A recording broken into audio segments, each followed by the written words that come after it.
कार्तिक मास की कृष्ण पक्ष की एकादशी 21 तारीख को है। यह व्रत जो करेगा और एक चम्मच हल्दी से ये उपाय करेगा, उसके जीवन में डेली पैसा आने लगेगा। डेली पैसे का ऐसा सैलाब उमड़ घुमड़ के आएगा कि दुनिया देखेगी। ये जानकारी मिस मत करना। आज अद्भुत जानकारी आपको देने जा रही है आपकी अपनी उमाश्री, डॉक्टर उमाश्री। हमारे चैनल में आपका स्वागत है मित्रों। आई होप मेरे सब्सक्राइबर और व्यूवर्स खुशहाल ज़िंदगी बसर कर रहे होंगे। मेरी ब्लेसिंग्स उनके लिए यही होती है। तो आइए इसी आशीर्वचन के साथ साथ इसी आशीर्वाद को, इसी ब्लेसिंग्स को आपके समीप निकटता लाते हुए आज का वीडियो शुरू कर रहे हैं, जो आपके बहुत काम आने वाला है।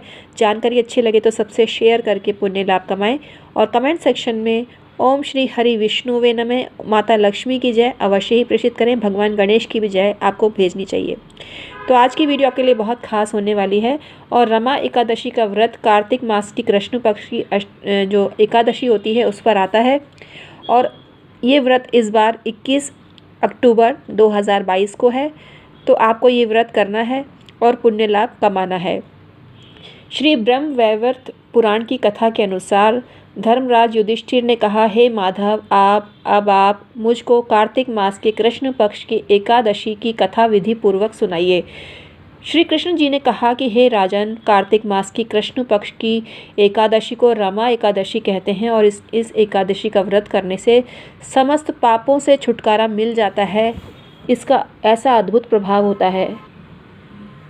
इस एकादशी की कथा मैं तुम्हारे सामने वर्णन करता हूँ, तो ध्यान देकर ये कथा श्रवण करें। प्राचीन काल की बात है।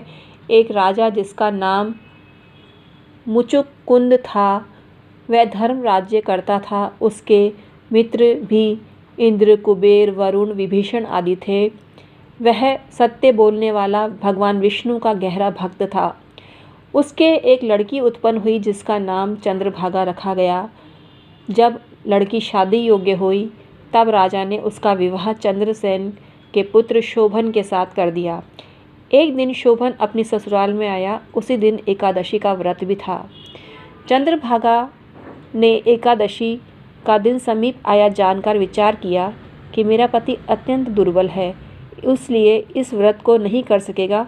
हे भगवान, मैं क्या करूं? मेरे पिता की आज्ञा कठिन है। वे दशमी के दिन ही राज्य में ढिंडोरा पीटवा देते हैं कि एकादशी के दिन कोई भोजन ना करे।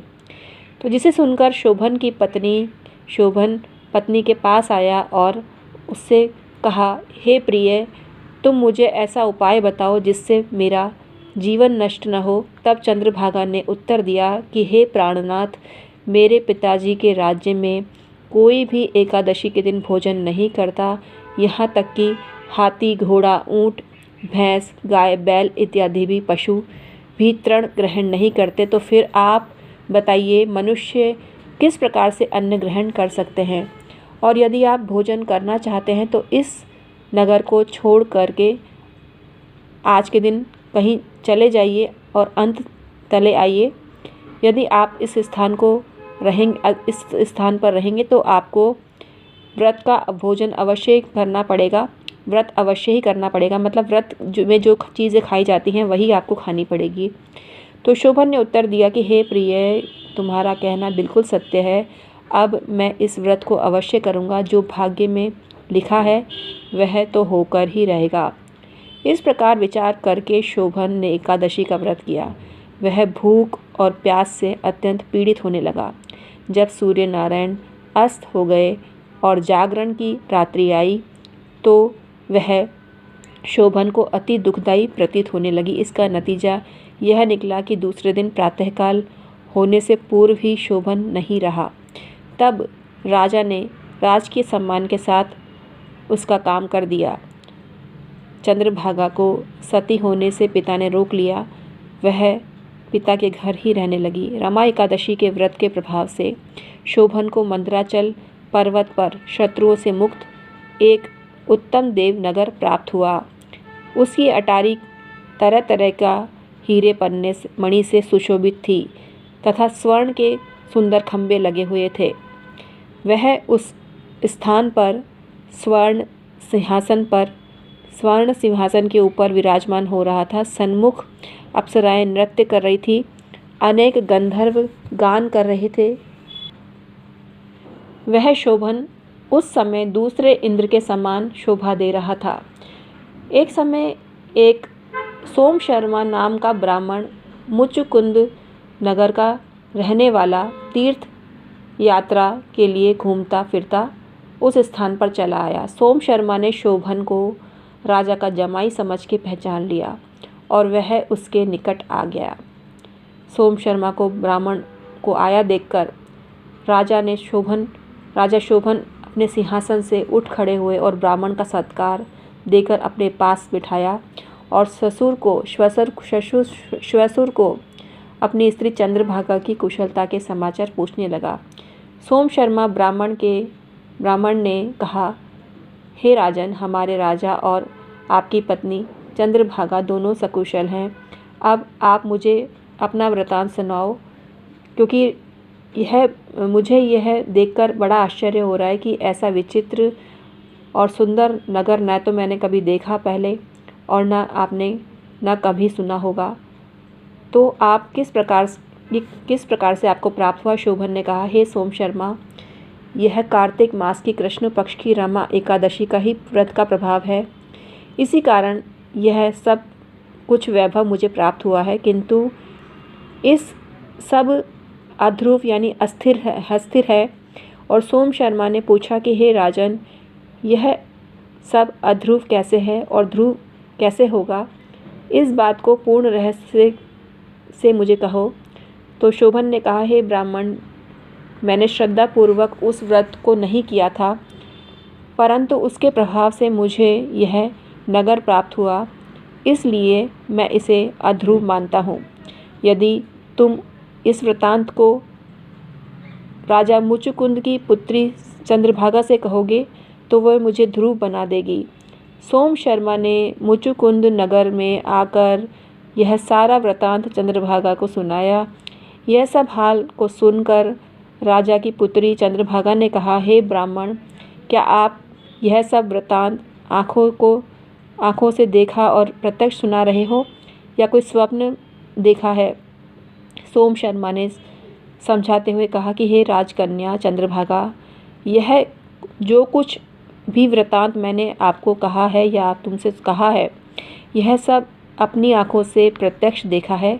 इसमें किंचित मात्र भी झूठ नहीं है, परंतु वह नगर अध्रुव है।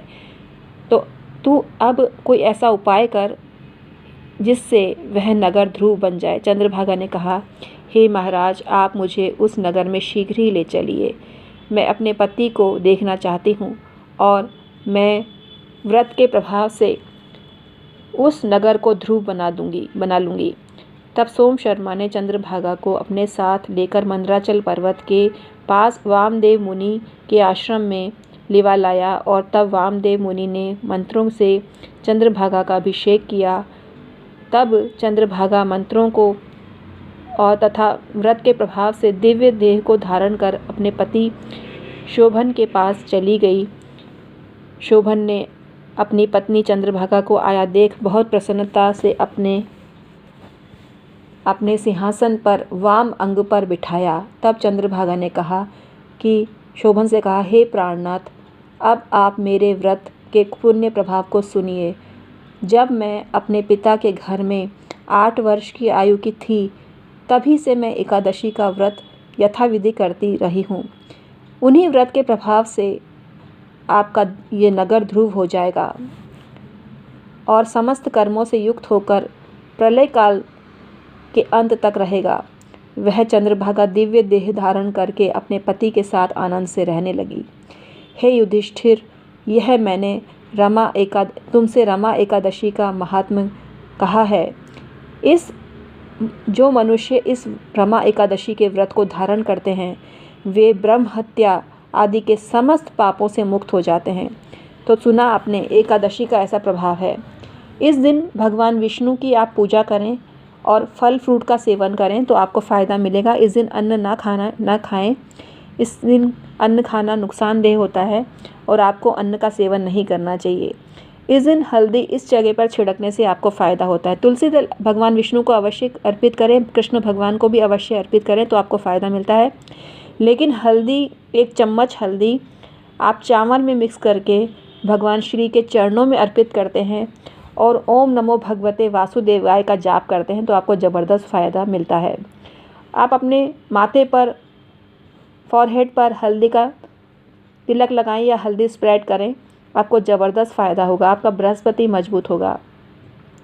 इस दिन आपको पितृ के निमित्त भी उपाय करना चाहिए। एकादशी के दिन पितृ के निमित्त उपाय अवश्य करना चाहिए, इससे आपको पितृ की कृपा भी मिलती है। पितृ पित्रानी की कृपा पाने के लिए इस दिन आपको उनको कोई भी चीज़ श्रद्धापूर्वक अर्पित करनी चाहिए, इससे आपको फ़ायदा मिलता है। पितृ नाम का दीपक भी इस दिन आपको परिंदे के नज़दीक लगाना चाहिए, आपको ज़बरदस्त फ़ायदा मिलता है। तो आज हमने आपको बताया 1 चम्मच हल्दी का उपाय। आपको ये उपाय कैसा लगा हमें कमेंट करके अवश्य बताना, और हल्दी अर्पित अवश्य करना, और माथे पर भी हल्दी का तिलक लगाना। एक तर्जनी उंगली पे भी अंगुली पर आप हल्दी का तिलक लगा के सोते हैं तो आपको ज़बरदस्त फ़ायदा मिलता है। ये काम भी आप कर सकते हैं। Thank you so much.